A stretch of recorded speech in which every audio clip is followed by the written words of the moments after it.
From Universal Orlando, we're sitting here in the back section of New York. It's a weekend and it's gotten really busy again. So what I'm going to do today is find really random, just little details. I'm going to really keep my eyes out and point out things that most people just pass. Some of it might be really cool, some of it might just be silly.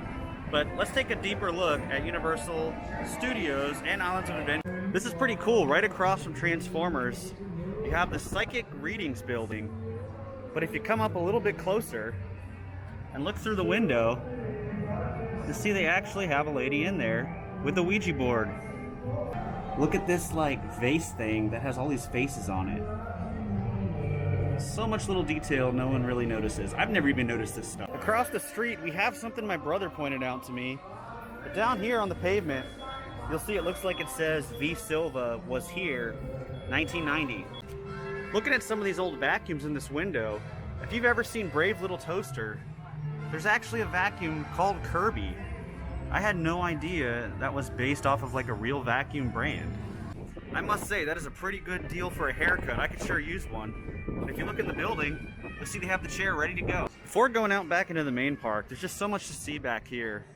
We'll keep looking in these alleyways.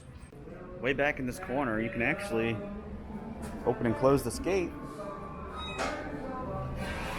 All the way in the back corner, there's this door here that says deliveries.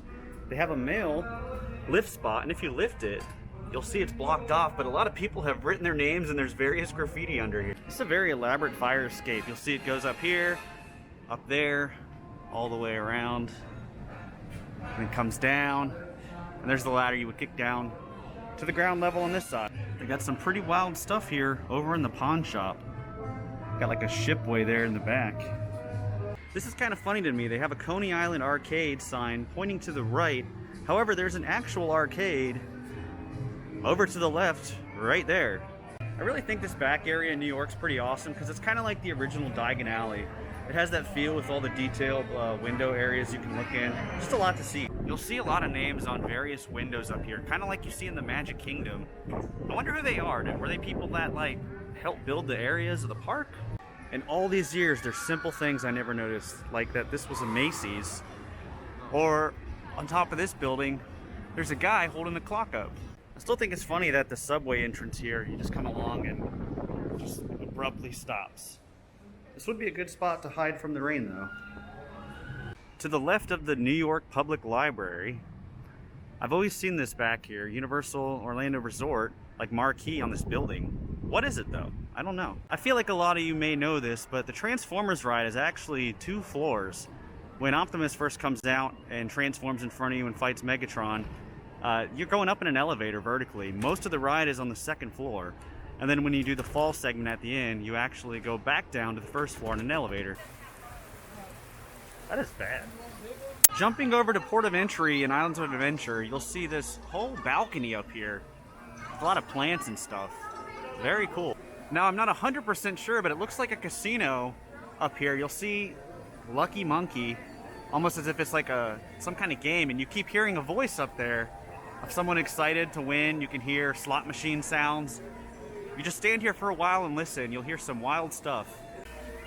Above the Christmas shop, you see a bunch of cats and birds, and you can actually hear cats meowing. Looks like someone escaped out of this prison up here. You can see a lot of cloth tied up coming on down. And you can even hear them talking about the story. And look, there's keys here just hanging off on the side. How cool is that? That is a big key. Just looking through the window here because they got little Grinch and Minion caramel apples. Got all this random luggage here, including a treasure chest. As you go to exit, if you look to the right, I'm not even sure what these are, but you almost have like some kind of forced perspective going on up here. And then coming down,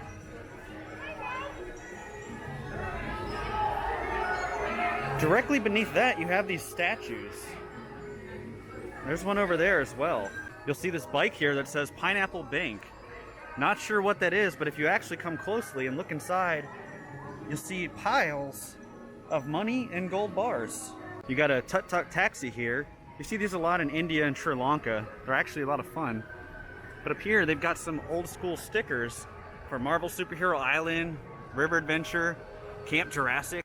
The second floor of the photography store looks like it's the commissioner office. Then of course you have your rocket mail. I feel like everyone sees this though, but does everyone notice that there's a little basket for the driver, or I guess pilot in this case, and a globe up there? I guess that's how you know where you're going. And most important of all, if you look at the mailbox, there is a slit because this is actually a real functioning mailbox. Over by the Waterworks Authority, you'll see up near the top, there's like a cozy little balcony and there's some chairs down on the side. I feel like Port of Entry is one of those areas that's so well detailed that nobody actually pays any attention to. Even myself, I'm guilty of it. Everything I'm showing you, I'm kind of seeing for the first time.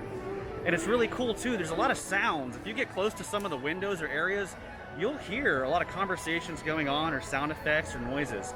Stuff I never even knew existed. And of course, there's a windmill over by Island Market and Export. I want to point out this lucky monkey again. Look how elaborate this is. I've never even noticed it. I feel like, again, most people don't. You got the dice rolling around in there, the gears, the monkey going back and forth. All for a sign. And then, of course, you got the wild trees. But even on this tree, you look here at these plants growing. Over by the Croissant Moon Bakery, you've got this guy up here. Looks like he has like a fishtail for a head. Jumping over to the Lost Continent, if you actually take a left before you get to Mythos and Poseidon, you'll see there is a walkway down here, and I'll show you what's down here. You can actually walk out here to this ledge and get a good view of all of Seuss Landing. And Superhero Island, for that matter. Got something growing on this tree. They almost look like grapes. Not sure what they are, though. There's a little bridge here, and if you look back to the right, you'll see Poseidon's trident. You got this whole little waterfall, and on the other side, a great view of the rest of the park. If you stand by this corner of the bridge, you'll hear what sounds like almost wind or a creature maybe living under the water underneath the bridge. On the backside of Mythos, you have this sculpture here. I feel like not a lot of people actually see it. We're continuing along, there's another little bridge, but you'll see this is kind of like a dead end here, and it's probably the best place to see the new Jurassic coaster. And here we are, while we're at it. Unfortunately I can't zoom, but I will show you what the coaster's looking like at the moment.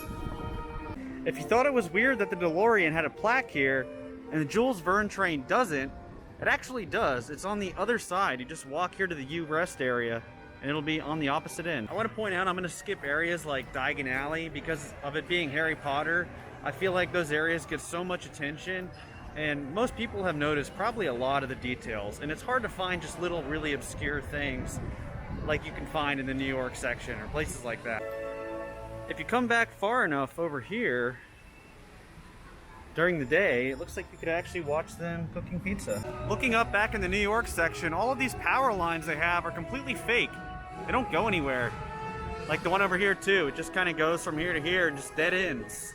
If you ever check out the bakery over in New York, they've got a lot of fake tables in here.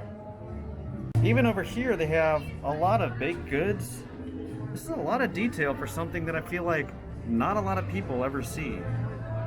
In the tribute store, before you even get to the Beetlejuice room, if you look to your left, you'll see a handbook for the recently deceased. The craziest detail of all is how these Horror Nights magnets I got are all made in the USA. When is the last time you've seen that? Alright, that is going to do it here today at Universal and Islands of Adventure for finding a bunch of random little details. I know I kind of jumped back and forth, but I think I did a pretty good job in some of the more obscure areas. Again, I was going for places that people don't usually traverse or even stop to admire some of the detail they put in, especially Port of Entry. A lot of the stuff I found today, I found for the first time as well. So it's fun to go explore these parks and dig a little deeper. But that is going to do it. Thank you all for watching. The caravan is moving on.